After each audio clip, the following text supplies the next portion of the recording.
Hello, everybody. Welcome to the Orange Pill Podcast. My name is Graham Elwood. We are here at the beautiful Orange Pill Studios in downtown San Salvador.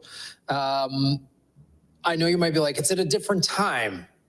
It's still 3 o'clock here. So El Salvador, for those of you who don't know, does not change its clock. So we just had daylight savings in the States and Canada and probably large portions of the world.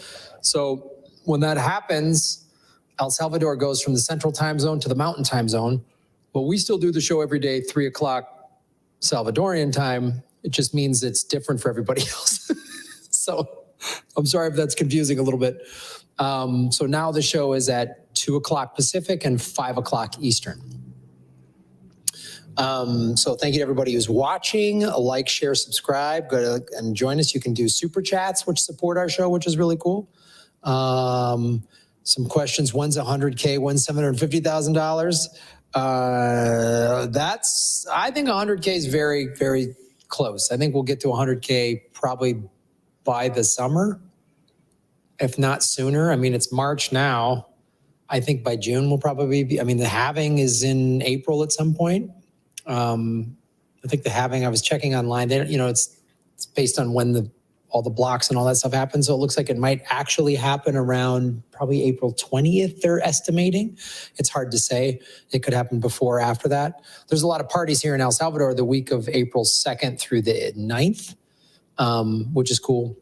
Could be, yeah, somebody's saying could be 100K before April ends. That's not out of the realm of possibility considering. So if we look at, let's bring up a chart.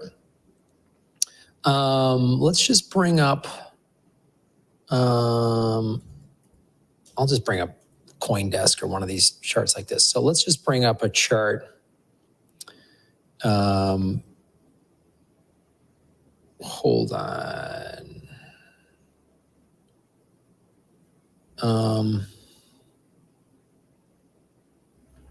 God, CoinDesk is so frustrating sometimes. Let's do this. Let me just bring up a chart. Maybe the halving price is already in. Yeah, I don't know. I feel like, let's bring up the chart and look at what Bitcoin's been doing. So this is CoinDesk. One of the things, and if you look at, let's look at the last 3 months. So look what it's done in 3 months' time. So it's gone up roughly just under $30,000. No, it's gone up $30,000 in 3 months, right? So if it's gone up $30,000 in 3 months and it keeps going in this rate and we have the halving, 100K is only 25,000 away, roughly. I mean, we hit an all-time high of 73,000, so that's what, 28,000 away, which is roughly what it's done in the last 3 months. So if it keeps performing at this rate, it'll be at 100,000 by June. No problem. Now, there's other factors, and who knows, every time you hit an all-time high, which we are just in right now, we just 70,800 or something, 73,800 roughly is the all-time high. We're right now right at 73.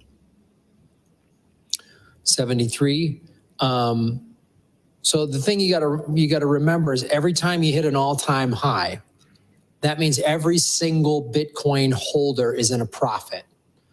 So that's why sometimes when you hit all-time highs, there's a little bit of a pullback.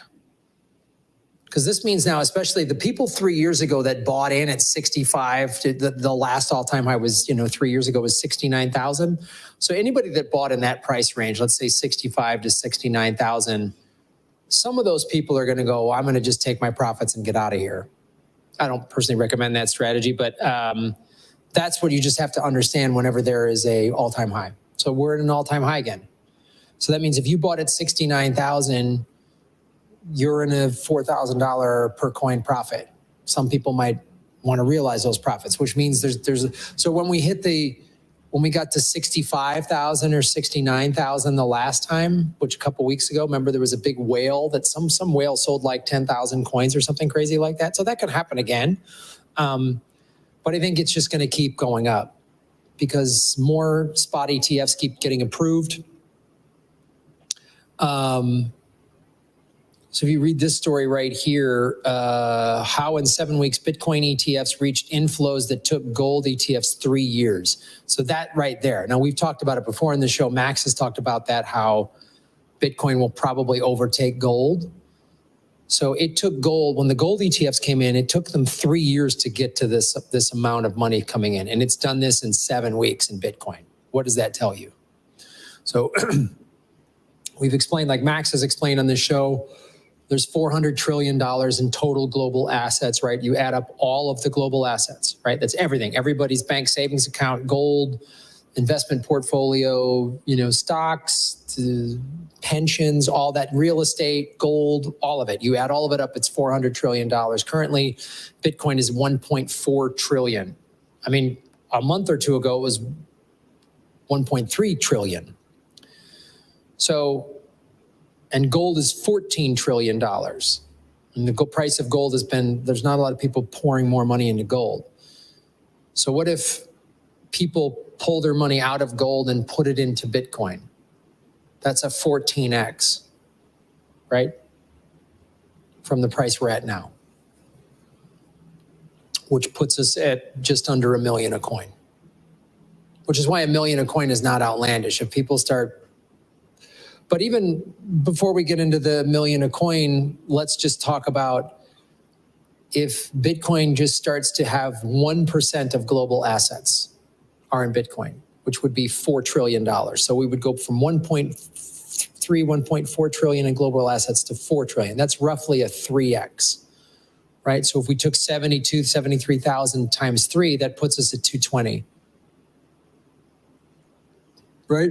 Which is that's not an outlandish number. So if these ETFs keep pouring in here,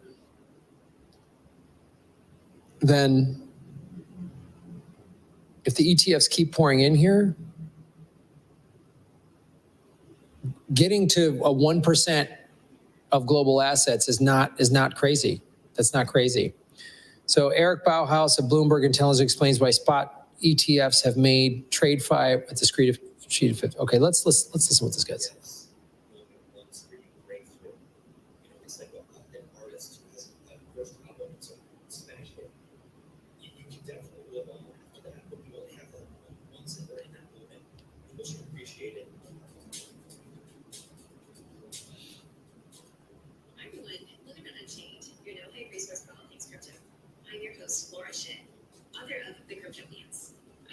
Crypto 8 years ago, and as a senior editor of Forbes, was the first major reader reporter to cover cryptocurrency full time. This is the March 8th, 2024 episode of Unchained. Uniswap makes it easier. Oh boy, we gotta watch a Uniswap ad. Just play the thing, for the love of God. 67,000. What do you think of the spot Bitcoin ETF performance during that time, and how did it compare to your expectations? I thought it would take longer to have this sort of second wind. The second wind came faster and was more intense than I thought. I think we all expected some hype early. The first couple of days, it was like a pressure valve that was built up for 11 years and finally released. Of course, there was going to be hoopla and some lows and some volume, and there was. And then it kind of dipped down. I thought, okay, we're going to get to this new normal of like maybe 50 to 75 million a day in flows, and maybe an outflow here and there, a little more normal. And GBTC's outflows have actually stabilized. So I thought, okay, we're going to enter this more mild area. And then potentially down the road, as advisors get more interested, there would be more. Well, that happened like in 2 weeks after I felt that. There was this clear second wave that came in, and not totally clear what caused it. I think it looked like Bybit in particular really was able to get wrong. And I don't know if BlackRock's wholesalers were out doing their thing. It looks like they got a lot of asset managers buying. Retail has been very aggressive in the ETFs. And so you saw a big run up in flows and volume, and especially volume in the past 2 weeks. And that was also caused an upward spiral. Flows come in, they have a nice impact on the price. They have a sentimental impact called the ETF effect. If you know these flows are coming and you're not an ETF investor, you're probably going to go, well, this is probably bullish on buying. So it's not just the ETFs lifting the price, there's an effect around it that's positive. And so I think that's what we're seeing. So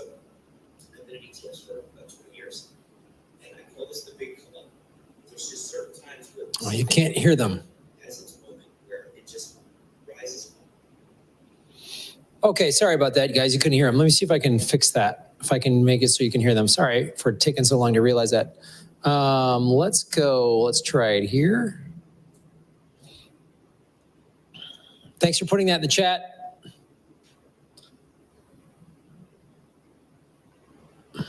Oh my God. Look at all this business.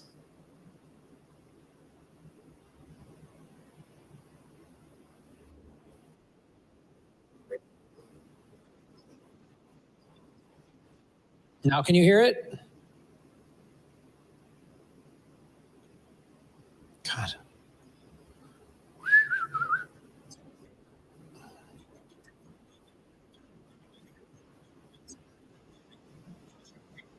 Let me try this.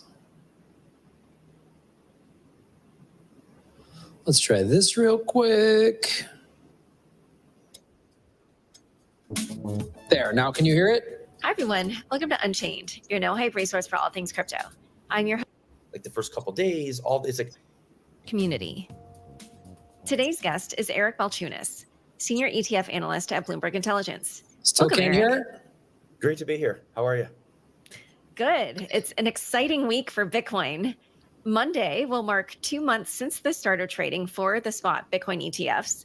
And at the time of that launch, Bitcoin was trading at about 47,000 and it's now around 67,000. What do you think of the spot Bitcoin ETF performance during that time, and how did it compare to your expectations? I thought it would take longer to have this sort of second wind. The second wind came faster and was more intense than I thought.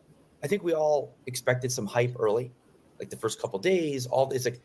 It was like a pressure valve that was built up for 11 years, and it finally released. Of course, there was going to be hoopla and some flows, and some volume, and there was. And then it kind of dipped down, and I thought, okay, we're going to get to this new normal of like maybe 50 to 75 million a day in flows, and maybe an outflow here and there, a little more normal. And GBTC's outflows had actually stabilized. So I thought, okay, we're going to enter this sort of more mild area. And then potentially down the road, as advisors get more interested, there could be a run up. Well, that happened in 2 weeks after I thought that. There was this clear second wave that came in, and not totally clear what caused it. I think it looked like IBIT in particular really was able to get volume. And I don't know if BlackRock's wholesalers were out doing their thing. It looks like they got a lot of asset managers to buy in. Retail has been very present in the ETFs. And so you saw a big run up in flows and volume, especially volume, in the past 2 weeks. And that's obviously caused an upward spiral. The flows come in, they have a nice impact on price, and they have a sentimental impact. I call it the ETF effect. If you know these flows are coming and you're not an ETF investor, you're probably going to go, well, this is probably bullish, I'll buy. So it's not just the ETFs lifting the price. There's an effect around it that's positive. And so I think that's what we're seeing. And so I've been in ETFs for about 20 years, and I call this the big come up. There's just certain times where something has its moment where it just rises quickly. Sometimes it's almost like a mania. ARC was probably the last one where the flows come fast and furious, the volume hits, and basically you get some FOMO, and that actually helps the price of the underlying go up too. And I think we're in that moment. I think it only happens once. After there's a long decline or a bear market, it's tough to have that feeling again. Bitcoin ETFs will always be around, just like gold ETFs are, but you only get this sort of like shining, like welcome to ETFs moment once where you break through. It's like an artist who has a first album that's a smash hit. You can definitely live on after that, but you only have that moment once, and we're in that moment. People should appreciate it. As an analyst, I love watching it. I think it's fascinating. I was glued to ARC Mania when that happened. The Jets ETF was a little like that as well. And these ETFs don't make up a ton of the market share of the ETF pie, but they're so fascinating because they're punching way above their weight. Vanguard goes along. I wrote a book about Vanguard because I think they are just so big. But what else can you say, right? They take in a ton of money every day. They plod along. It's like the blob, and they take in the core of the portfolio. So these big companies, we know what they do. It's like old news. But when somebody comes from the outside and is able to go wild from like this far off area and sort of command the attention and a lot more flows than they're due, it's hard to take your eyes off of it. So I thought that I would be on to other things by now because I thought it was going to settle down and Bitcoin would be 10% of my life. But the second wind has me almost as engaged as during the approval because, again, just as the way I was engaged in other times, something broke through from the outside like this has. And so when you kind of compare that to other moments when, you said that there have been a few other ETFs that had similar manias, but when you look at the Bitcoin one, like, is there anything that you would say is sort of particular to it or different about it? Well, the big difference is it's all happening in funds that aren't even 2 months old. That's crazy. That's unprecedented. Like ARK was around for 4 years and it invested in these sort of high growth, sort of future-y kind of companies. And that just happened to be. So, that's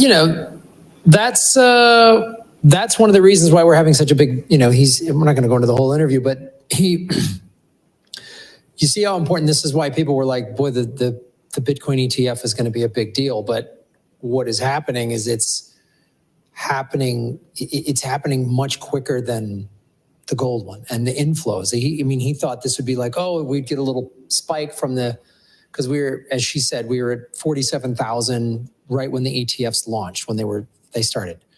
And then, we got a little pump and they thought it'd go up to maybe 60, 65, maybe come back down, kind of be living in the 50s. That's not happening. It just keeps going up. So that's one of the reasons we're at an all-time high right now of 73,000. We got close to 74 and since then today we've just been in 73, basically 72.9 back up. Yeah. And Glenn T is our moderator. Happy Wednesday. Thank you so much. So in my opinion, Bitcoin looks like a good asset until the nukes. Well, yeah, if the nukes fly, it doesn't matter. It won't matter what you own. It'll be over. Yes, Stacy had her birthday yesterday. Happy birthday, Stacy. She put that out yesterday. Max and Stacy are traveling. I think they're going to be back in the studio on Friday. Don't know yet for sure, but yeah, it was Stacy's birthday. So if you follow her on social media, on Twitter rather than say happy birthday, they posted this cool, they had like a Bitcoin cake. It was awesome. So yeah, wish Stacy happy birthday. So that's one of the reasons why we are at 73,000. Which is really, really cool. And what I just got a message. Hold on.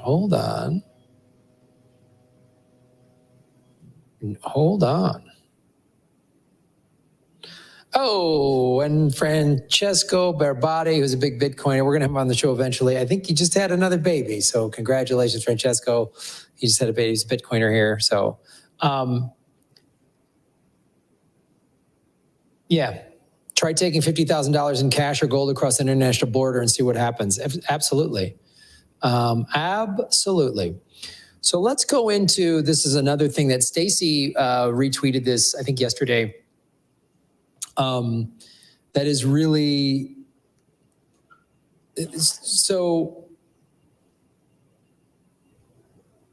September 7th, 2021, I believe, is when Bitcoin officially became legal tender in El Salvador. President Bukele announced it, I think, in like May or June or something like that of 2021, that this was going to happen in September. September 7th is the day it happened. And then Bukele and the El Salvadorian government bought and started buying Bitcoin. That was part of their plan. And so back then the price was 50,000 or 55,000. And so a year later, when the FTX scandal happened, which I talked a lot on my other show, Political Vigilante. If you go into I have a Bitcoin/crypto playlist. You can watch that where I talk about all of the scandals and how Sam Bankman-Fried donated $30 million to Democrats, and that's why they weren't really prosecuting him that hard. So when the price of Bitcoin, took a hard fall and went as low as 16,000, and it was between 16 and 20,000 for a while. people were like, oh, Bukele's crazy. He blew it. You know, he's gambling with the people's money. He doesn't know what he's doing. But he obviously understands the value of Bitcoin. So now that it's hitting an all-time high, that means the country of El Salvador, like every other Bitcoin holder, is in profit. And people are like, well, maybe he should sell it now and realize those profits. So here's a video that the government put out there that I want to play for you guys.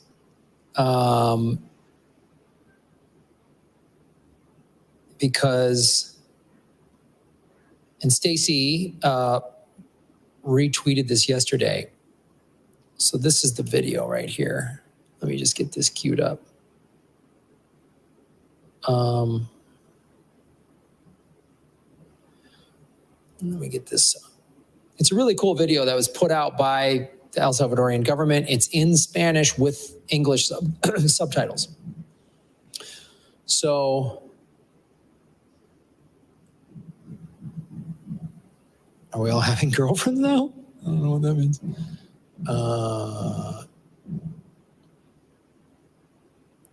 So this is what so worth watching why El Salvador has never sold any of its Bitcoin. That's what Stacy put up. This was reposted by the president. That's why I like the president. He posted up. Y El Salvador sigue ganando. Start again. El Bitcoin está al alza. Y El Salvador sigue ganando. Es más, si nuestro país decidiera vender sus Bitcoins ahora, además de recuperar el 100% de su inversión, obtendría más de $7 millones de ganancia. Entonces, ¿por qué no vende ya? Para entenderlo, hay que considerar 4 cosas. Primero, desde que El Salvador adoptó el Bitcoin como moneda legal junto al dólar, comenzó a generar otros tipos de ganancias. Miles de entusiastas empezaron a venir de todas partes del mundo. Esto ha significado un aumento en turismo, inversiones, generación de empleo y mejora de economías locales como Bitcoin Beach.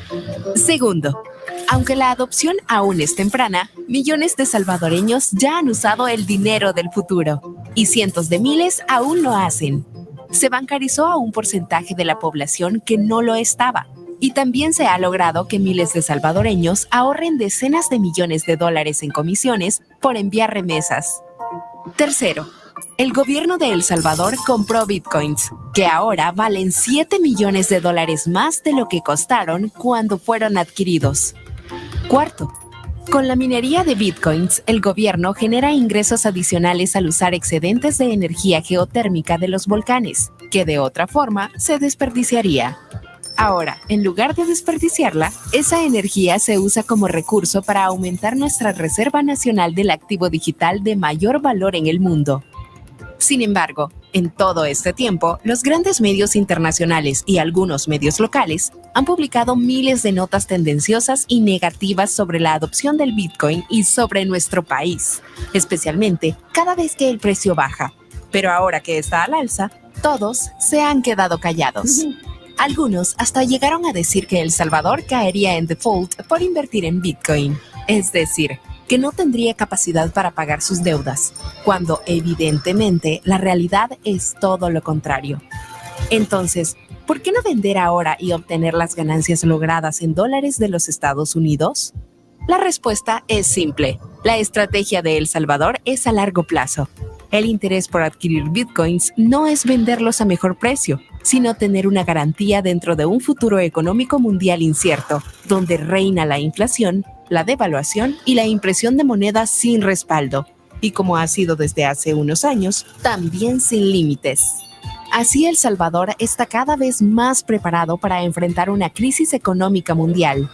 Además, si bien el precio del Bitcoin es fluctuante, ha demostrado una tendencia al alza desde que fue creado.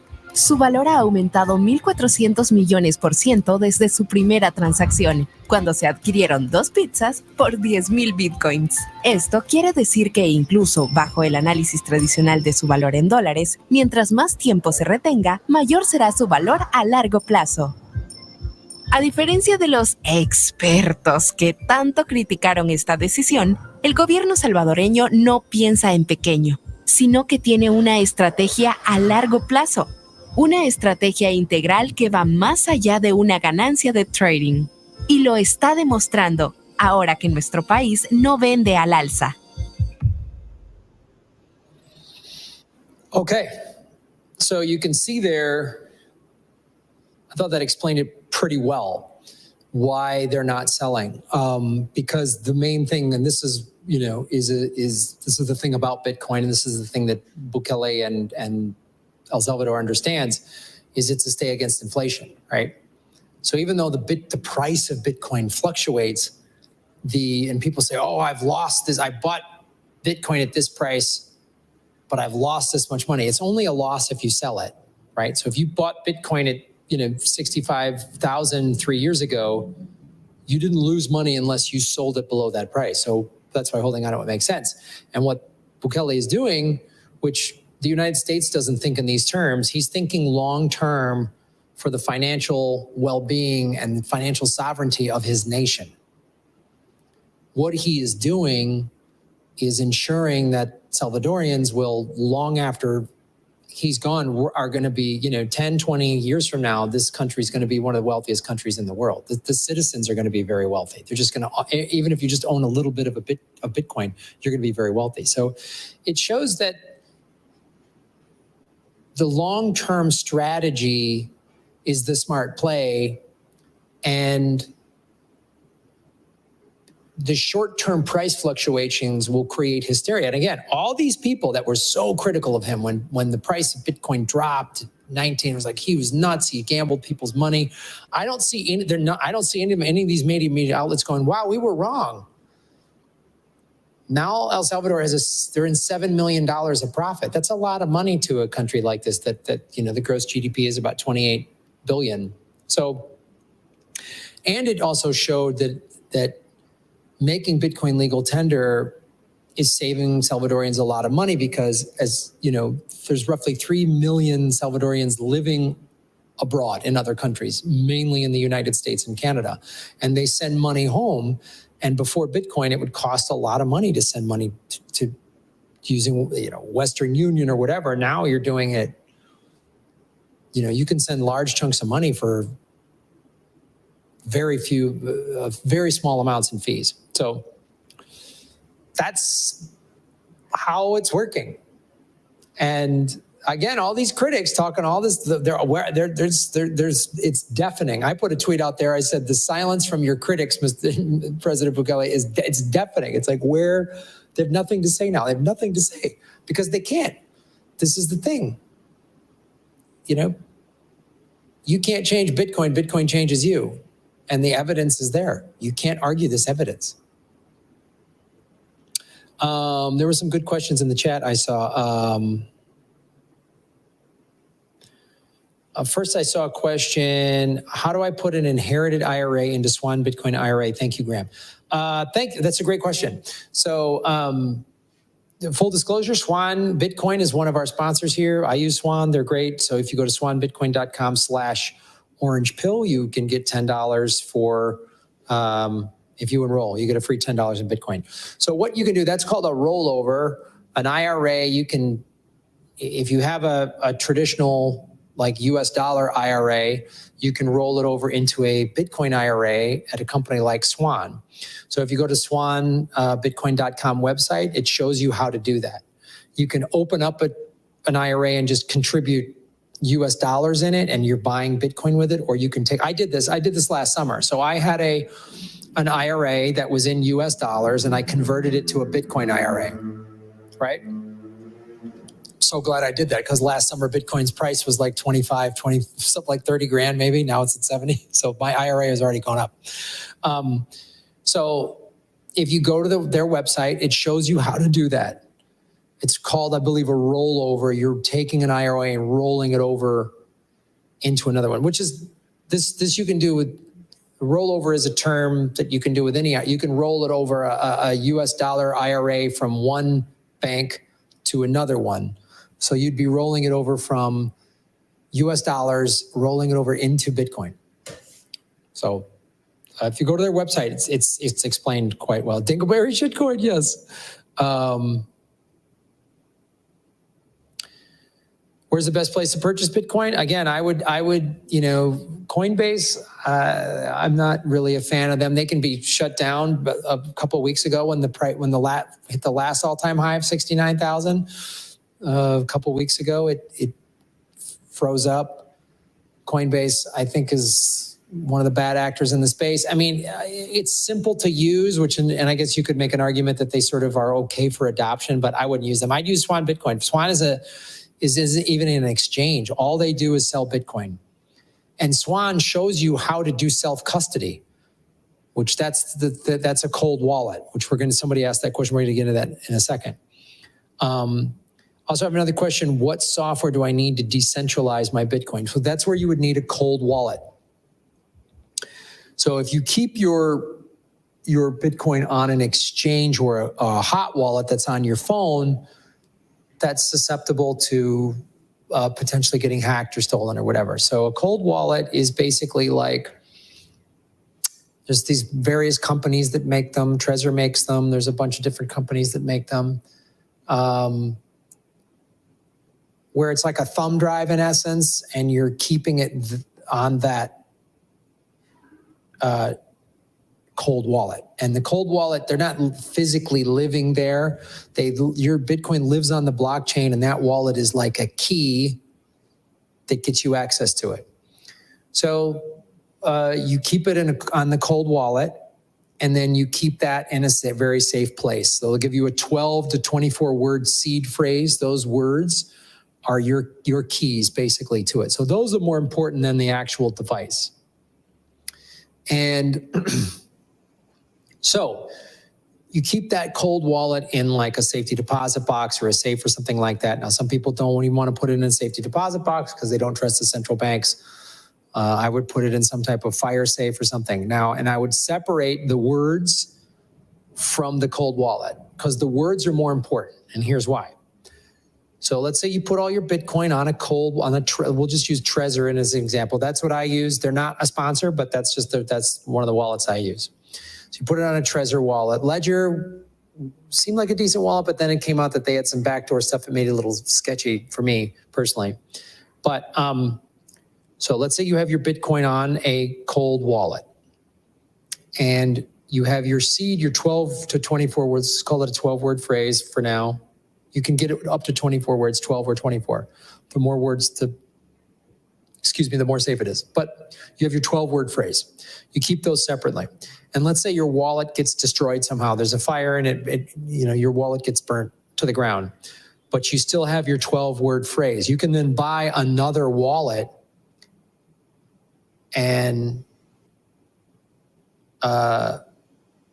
use the 12 phrase on the new wallet to access your Bitcoin. That's why the phrase, and there's a lot of videos out there on how to keep the phrase separate, and you want it in separate locations, and you want it written down. You don't want the phrase stored. Don't take a screen cap of it on your phone. Don't use any sort of electronic device where that can be hacked. So you want to handwrite the phrase down and keep it in a completely separate place from your wallet. Okay? The Swan Bitcoin YouTube channel has a lot of good videos on this. Also, the place I recommend is there's bitcoin.com and they have a YouTube channel as well, and they have a playlist called Bitcoin 101. I believe it's 7 videos.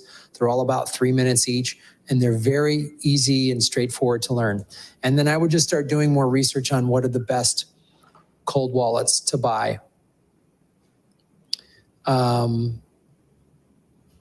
what I would do. Yeah, standalone wallet. You don't want to have it, you want it to be like air gapped so it's not connected to the internet. Now some people don't like Trezor because you have to use their Trezor suite, which is like an interface with your computer, and some people are worried that could be hacked. So there's a lot of different ways to do it, and you have to kind of find out what level of what you're comfortable with in terms of security. But that's basically what a cold wallet is.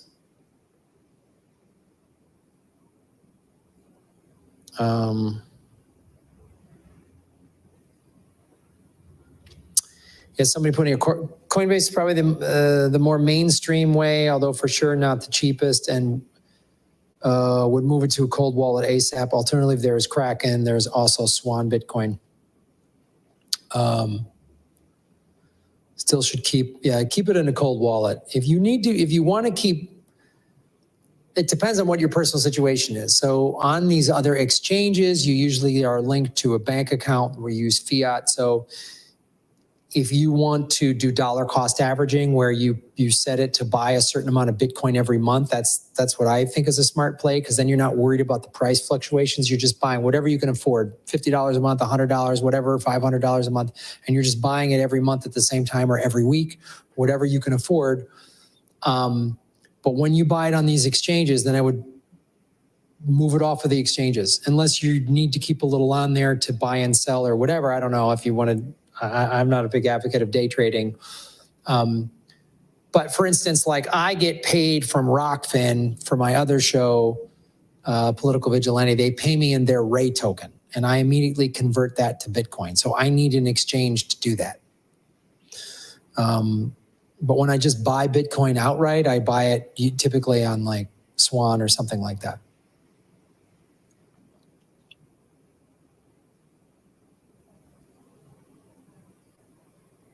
Yeah. There's hard wallet apps and a few physical hard wallets that resemble USBs. Yeah.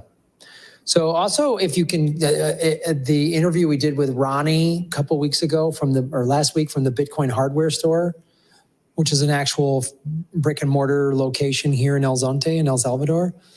But he's someone that you would, there's some information in his interview, and you can reach out to him as well. He might be able to answer some more questions. Again, he's very, very knowledgeable on this.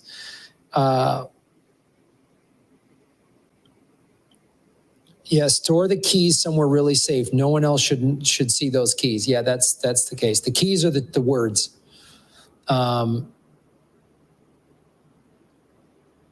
Yeah.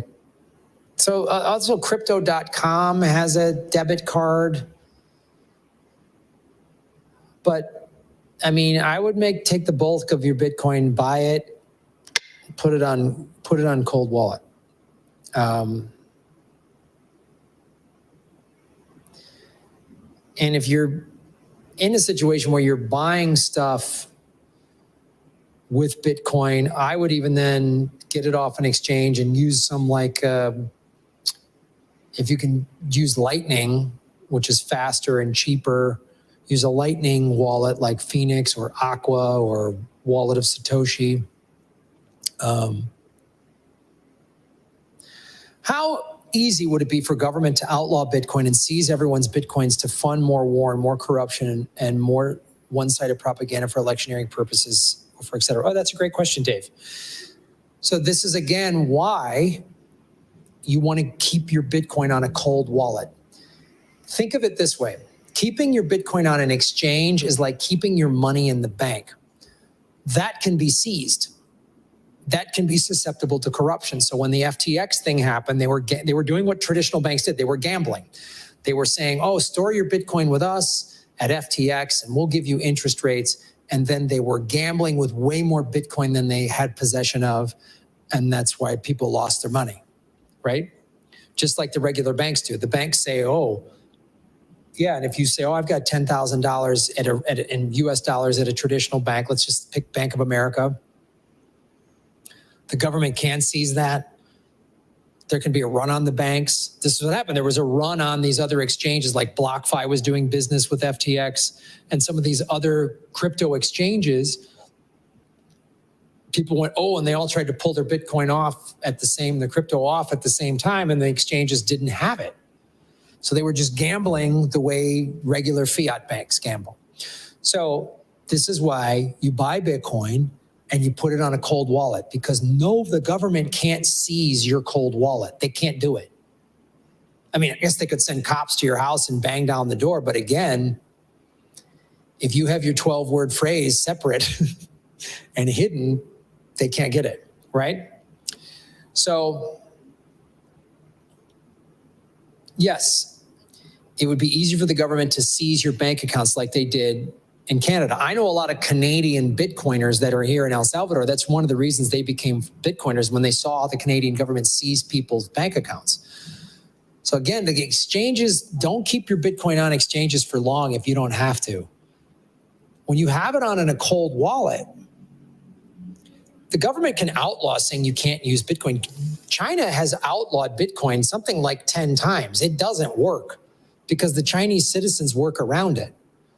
Because let's say the United States government says Bitcoin is outlawed, but we all keep it on our cold wallets. Then you can buy, you can support, you can buy something from me. I can buy something from you using Bit. The government can't get involved. That's the beautiful part about it. They can't get involved. This is why I like it. And this is why you really need to learn cold storage. I know when you first get into Bitcoin, it's like, what? There's all these terms, and that's okay. I was that way when I got in. Most people, 90 to 95% of Bitcoiners didn't get it at first. And there's a lot to learn. So just do yourself a favor.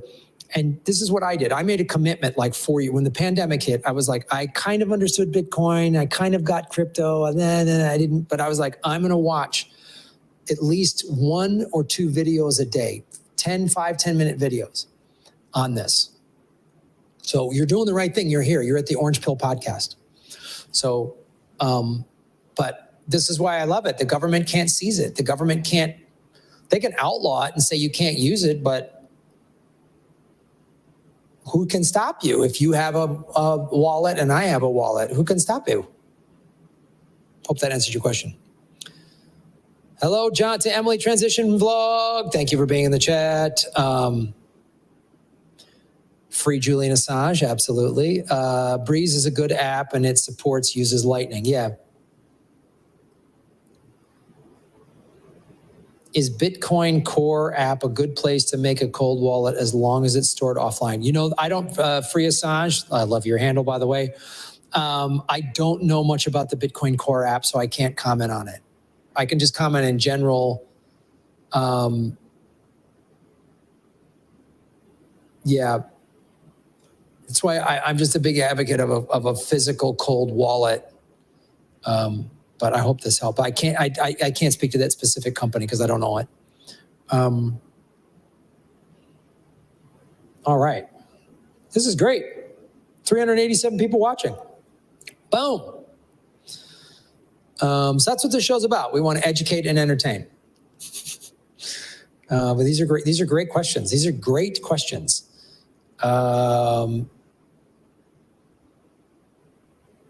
What makes Ledger Live Wallet bad, and should I get rid of it and get another cold wallet? Great question. So it came out about 4 or 5 months ago, maybe 6 months ago, that somebody had discovered that there was some sort of backdoor had been built in to the Ledger wallet, where conceivably the owners of Ledger or somebody there could backdoor get into your wallet and take that. They claim that it's been fixed and blah, blah, blah. That just made me nervous. This is just my person. So when I heard that information, and you can look that up, you can look up Ledger backdoor and get way more clear information on that. When I personally heard that, I was like, I don't want to mess with Ledger. That was just me. But that did happen. Somebody did discover a backdoor into the Ledger wallets, and that makes me a little nervous.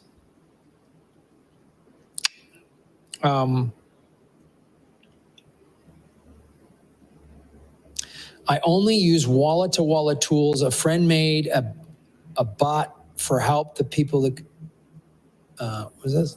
Made a bot for help the people that convert Bitcoin is a centralized exchange, but with no KYC, okay? I use Tangent Wallet for cold storage, has been good. Yeah, if there's people out there that are experienced Bitcoiners, put your wallet. Like I said, I've used Trezor, but then it was explained to me by Ronnie that the Trezor has this Trezor suite where you do plug it into your internet, and some people think that makes it a little suspect, which is something to consider. Yeah.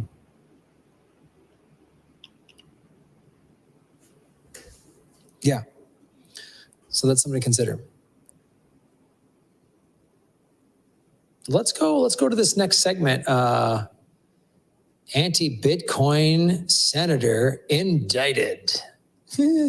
Oh, senators. Great. They're so great. They're not hypocrites at all. They do the best things.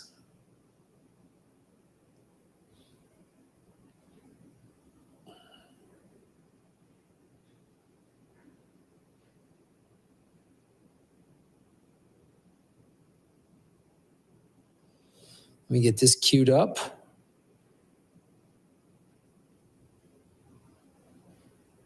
Let me get this queued up.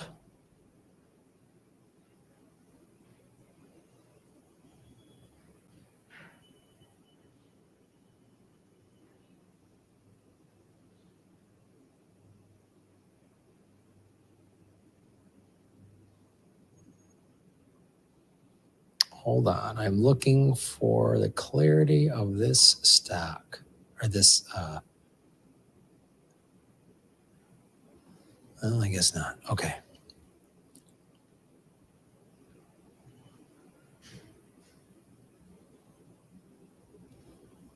Let me see if I can find, there's this one tweet, and then there's a, I want to get a longer form article on this.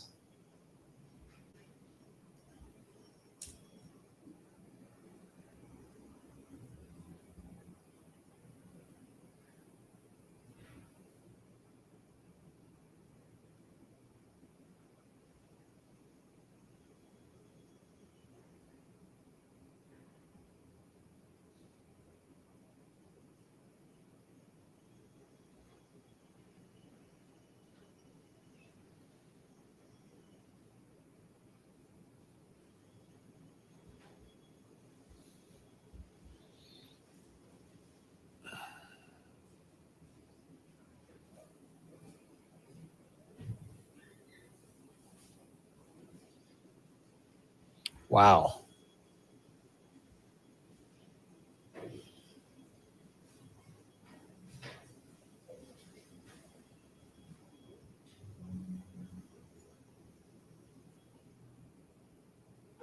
All right, hold on a sec, guys.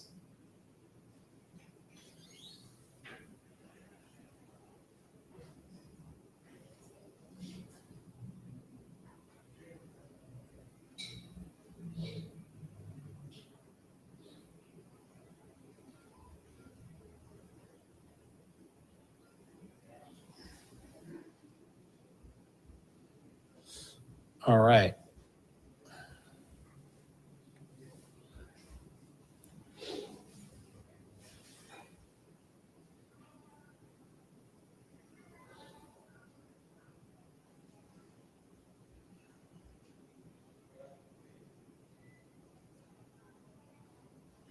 All right, getting it all queued up, ladies and gentlemen. Bitcoin is absolutely winning. I'm thinking of getting a Tangem cold wallet. How do I transfer my Ledger Live crypto to a Tangem wallet?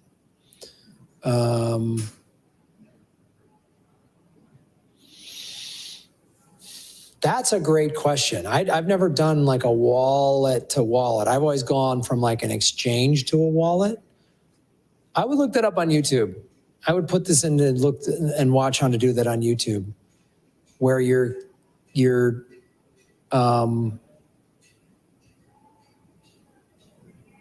yeah, the best way to do that.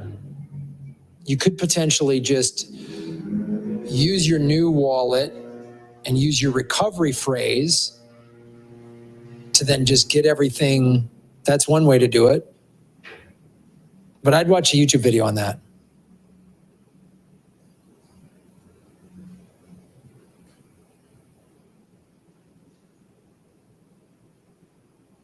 Tangem uses cards plus their app and a PIN for security. Okay.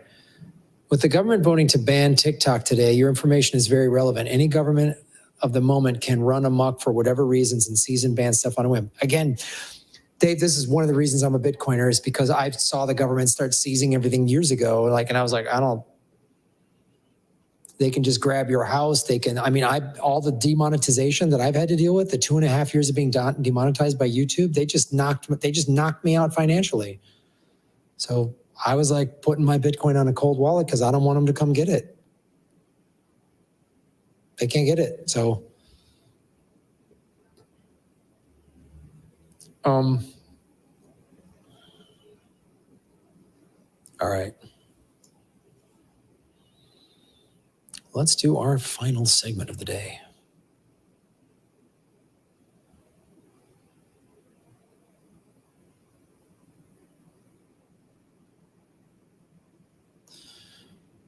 Wait a minute. Let's go there.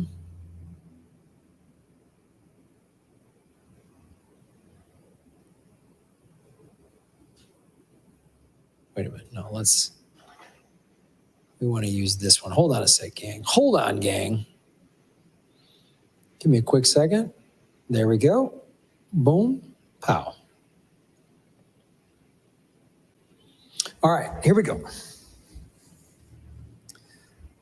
Welcome to the Orange Pill Podcast, ladies and gentlemen. So one of the things we like doing on this show is pointing out all of the hypocrisy of corrupt, mainly American politicians, when they're like, Bitcoin's bad and it's only used for criminals and blah, blah, blah, blah, blah, blah, blah. So this is why I love President Bukele. He's the only world leader that trolls lying, corrupt politicians. So look at this. So Bukele just puts a crying with laughter face, and this is from Radar. The senator who said, this is Senator Menendez from New Jersey, who said Bitcoin can open the doors of corruption in El Salvador, was just indicted on 18 counts for obstruction of justice. Federal prosecutors seized $100,000 in gold and $480,000 in hidden cash from his home. Here's the full story. It happened a little while ago. New Jersey Senator Bob Menendez and his wife, Nadine Menendez, were indicted by a grand jury on federal bribery charges stemming from their relationship with three businessmen. Prosecutors said, including possible dealings with an admitted felon.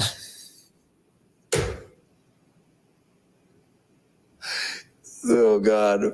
Prosecutors were said to be looking into whether a businessman who faced more than a dozen counts of bank fraud gave gold bars and cash worth more than $400,000 to the state senator and his wife.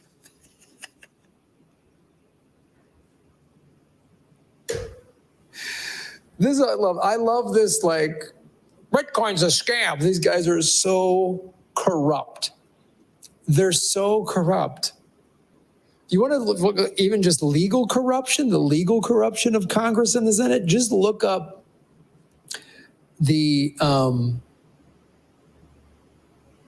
stock, the insider trading, basically, that everyone in Congress and the Senate does. Because they have to declare when they buy big amounts of stock. So they'll buy some big chunk of stock in some industry, whatever, tech or whatever, and then they'll pass a law that benefits that industry, and then they have huge profits.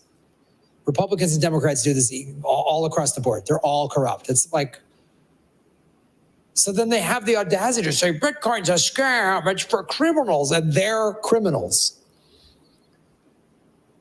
It's like somebody who runs a drug cartel going, hey, those guys over there, that other drug cartel is pretty corrupt. But actually, no, they're not even accusing a drug cartel. They're accusing like honest, hardworking people of being corrupt. Oh my goodness. So let's read more of our boy Bobby Menendez. The issue of whether Menendez improperly accepted gold bars is just one of the investigations. Oh yeah. Gee, why would a senator have $400,000 in gold bars? Gee, I wonder what bill he passed from the good people who gave him the gold bars. Officials had been looking into whether Menendez improperly took gifts. No, he's a solid person, including the use of a Mercedes and a luxury DC apartment from the owners of a business that later won exclusive government contract. And I'm sure he's just denying it. I love these guys. These are like guys that, like, you know, come home to their wives like, were you at a strip club? No. Then why do you have titty glitter all over your body? Someone had a party at work. You smell like stripper perfume. Oh, I don't know. It was in the cake. Like, it just, you're lying. You're lying. You have gold bars from a company that then benefited from one of your pieces of legislation. Gee, how did that happen? That's how dare you insinuate, sir? Like, they probably do that crap. This is why whenever I see these like politicians or like the moral leaders of society and they're good religious people, I'm always like, that person is guilty. I can tell they've got some creepy shit going on in their life. You just know it. Anyone that is so pious and acts like they stand by the flag, and you just know they think they got a basement full of gold bars from some criminal corporation.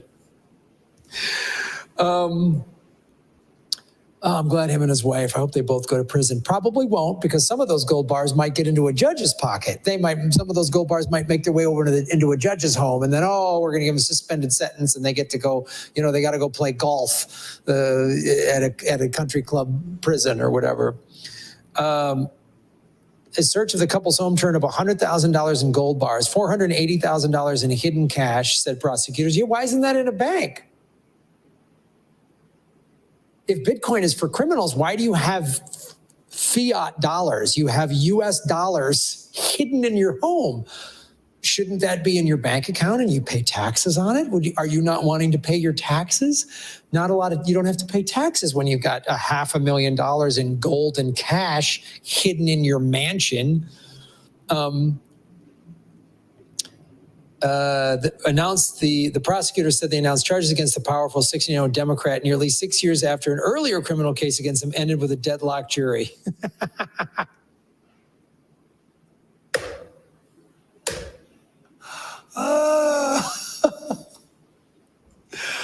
These are the people saying that Bitcoin and El Salvador is the corrupt country. That's what he said. He said El Salvador is the corrupt country.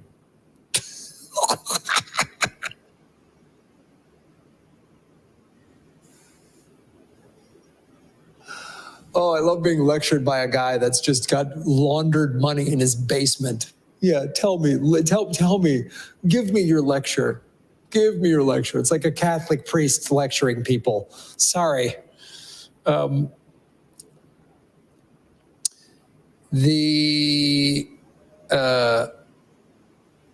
Menendez had been under investigation for more than a year. The prosecutors are said to be looking into whether a businessman who faced more than a dozen counts of bank fraud gave hundreds of thousands of dollars worth of gold bars and gifts to the senator with his wife. I hope the wife just cuts loose and just makes a deal and sells out her husband. I hope they all just sell each other out like the rats that they are. At the time the price of gifts were handed off, according to court documents, Davies, this is the criminal, was facing federal bank fraud charges that could have landed him up to a decade in federal prison. The businessman had allegedly lied about $1.8 million loan from Mariners Bank where he served as a chairman. See, it's all corrupt. He works at a bank, he gives himself a fake loan, then he pays off a politician. Oh, they're just all criminals. And they wear nice three-piece suits and they go to nice country clubs and they think they're somehow morally superior than El Salvador.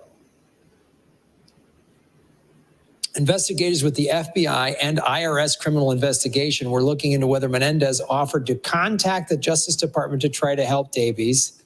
So he uses...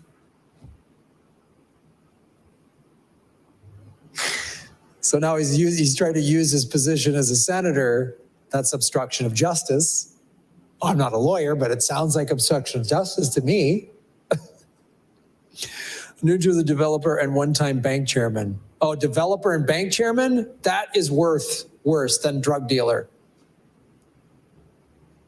That's worse than drug dealer and, porn producer. As well as longtime friend of the senator. Prosecutors said that in exchange for cash payments and gifts, Davies asked Menendez to interfere in the office of New Jersey Attorney Phil Ziegler. The alleged goal was for federal prosecutors to go easy on, that's obstruction of justice. The U.S. Attorney Selinger was recused from the case.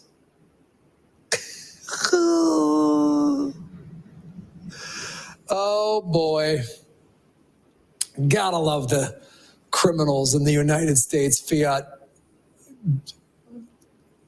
system. The audacity, that is just the audacity of America. And it's just criminal. Its politicians are criminals, all of them, both parties. This guy's a Democrat. This guy's a Democrat. Republicans are filthy criminals too. They're filthy, soulless, maggot-ridden criminals that steal and lie and obstruct justice. Like, talk about the American system of justice. You mean where you can you can get money to be paid to use your position to help a criminal friend of yours get off the hook? How is this any different than like a street gang, threatening to kill somebody on a jury? This Menendez guy just doesn't have tattoos. That's the difference. And he has more power and is more corrupt.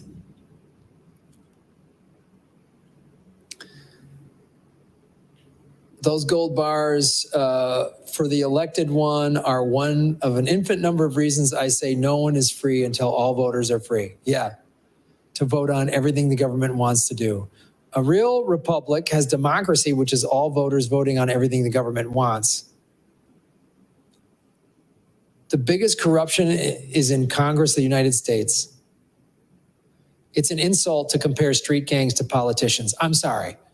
I hope I didn't insult any street gangs watching this show. My apologies. That is an insult to street gangs.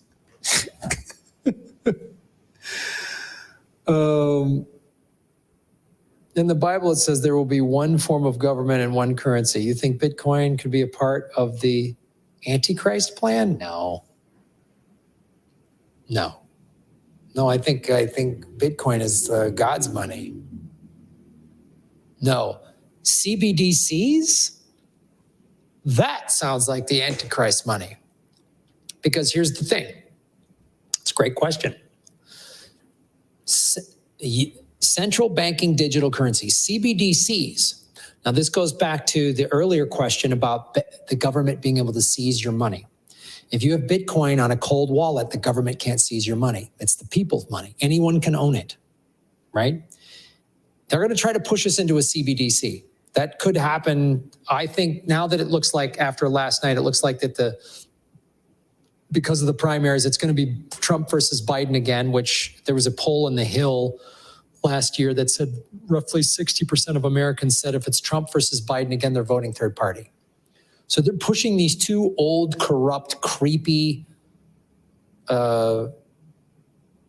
I say Trump versus Biden is the lesser of two rapists. They're both rapists. They're both criminals. They're degenerate. Biden's memory is gone. Trump's starting to show cognitive issues. It's awful. So they're pitting America into a civil war. They want us in a civil war. There's going to be a bunch of unrest this summer and going into the election. Get ready for this. Then they say, oh, too dangerous, martial law, we're going to suspend the election. Right at that time, they're going to go, everybody do CBDCs. You got to use digital currency. And then they'll be able to track everything you buy. So let's say you want to donate to some activist cause. Let's say you're like, I am against America funding Israel's genocide against Palestine, and you give money to an organization that supports, or even you give money to Jewish Voices for Peace, which is an organization that is highly critical of Israel, right? They could, or Breaking the Silence, which is an organization of ex-Israeli soldiers that are very critical of Israel's treatment of the Palestinians, right? Then you give money to that, they can seize your money, like what they did with the Canadian truckers, people who donated to the Canadian truckers, right? They're going to push everybody into a CBDC. Then they can track your movements. They can seize your money. Yeah, you don't want to do something. You don't want to comply with the government in one form or another. They can just seize your money. This is why I'm here with the orange pill.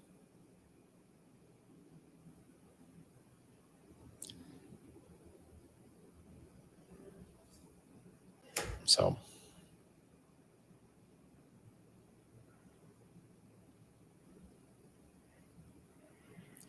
The government likes unbridled covert spying upon us all, and it should be outlawed crime against humanity. Yep. We got 1,200 people watching across all the platforms. We're streaming on the Orange Pill YouTube channel, on my YouTube channel, and on Twitter. So whichever one of those you're watching on, please follow the other ones. If you're watching on Orange Pill, please go to my YouTube channel, which is just youtube.com/Graham, or just type in Graham Elwood into YouTube, and please follow me. If you're watching on my channel, please follow us at the Orange Pill channel. Follow at Orange Pill Pod on Twitter. All of our Twitter accounts are below. You see it at Orange Pill, at Max Kaiser, at Stacey Herbert, and at Graham Elwood. Max and Stacey have been traveling. That's why I'm doing the show, but they'll be back on, guys. Yeah.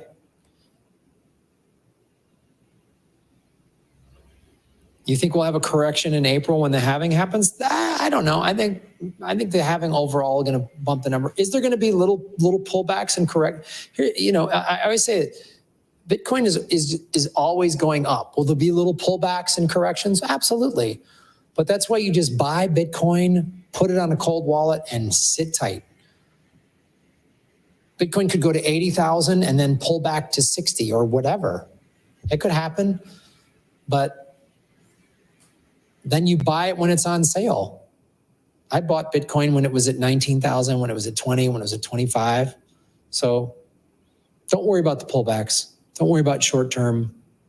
Just buy it, put it on a cold wallet, and hold on to it.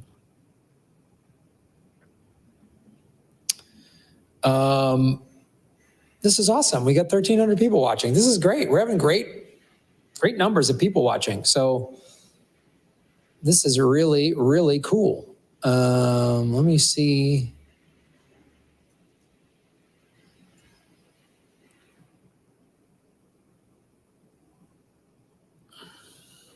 Hit the like button.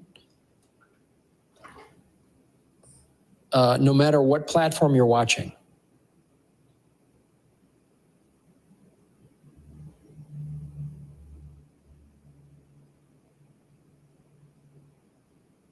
Whatever platform you're watching, hit the like button. And hit the subscribe button. And hit the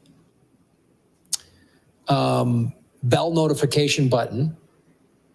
And follow us on Twitter.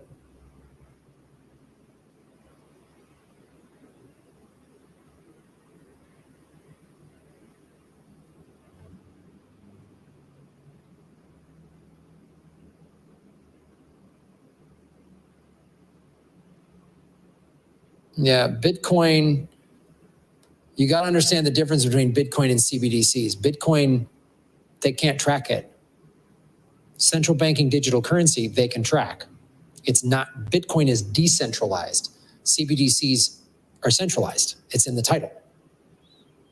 So you got to really understand why Bitcoin is superior. It's superior to all of the altcoins because it's decentralized. So if the government starts seizing people's stuff, and you got a bunch of Bitcoin on a cold wallet, you're all right.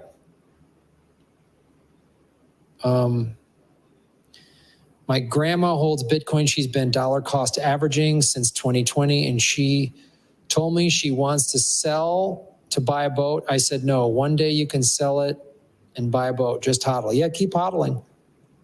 Keep hodling. By the way, she already has a nice boat. All right, guys. Well, I guess we got most of the people are watching on Twitter, which is pretty cool. So follow myself at Graham Elwood on Twitter, at Max Kaiser, at Stacey Herbert, and at Orange Pill Pod on Twitter. If Andrew Tate had all his money in Bitcoin, they wouldn't be able to seize his assets. That's what I'm saying. Graham, when you get back, please reach Tabitha about wallets, getting ready to send her more IOUs to buy more Bitcoin. Okay. Second one's left the U.S. right now. Pathetic. Can't afford to leave. Good to see you in El Salvador. Continuing peace. You got it, my friends. Thank you. Bitcoin is not anonymous. It's pseudo-anonymous depending how you buy it. That's true. You really want to get anonymous, you get a VPN. you use an exchange that doesn't track it, you can get a debit card where you just load cash on it, and that's anonymous. You can do that, but it's still uncensorable. Graham could probably use 20 or 30 Bitcoin, so donate them if you can. Absolutely. I have a Bitcoin wallet that's in the comments in the description. If you go to my YouTube channel, it's got a Bitcoin wallet, so you can do that. Do I miss LA? There's a couple things about LA I miss. I'm going to be back there in April for a couple of weeks. I got some shows to do.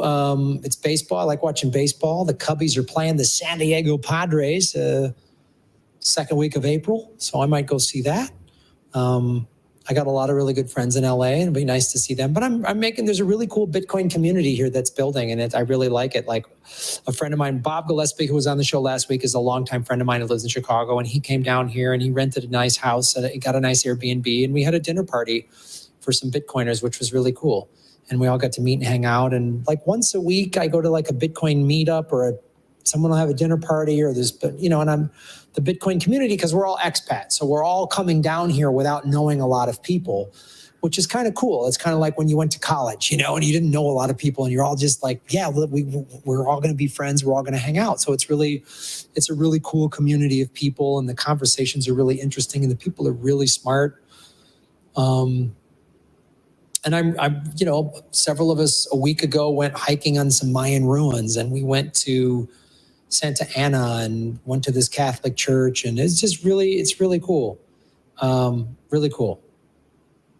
If you ever come to Atlanta, I'll come see a show. Otherwise, I'll see you guys in El Salvador in a couple years for sure. Right on. Yeah, if you can come down here, man.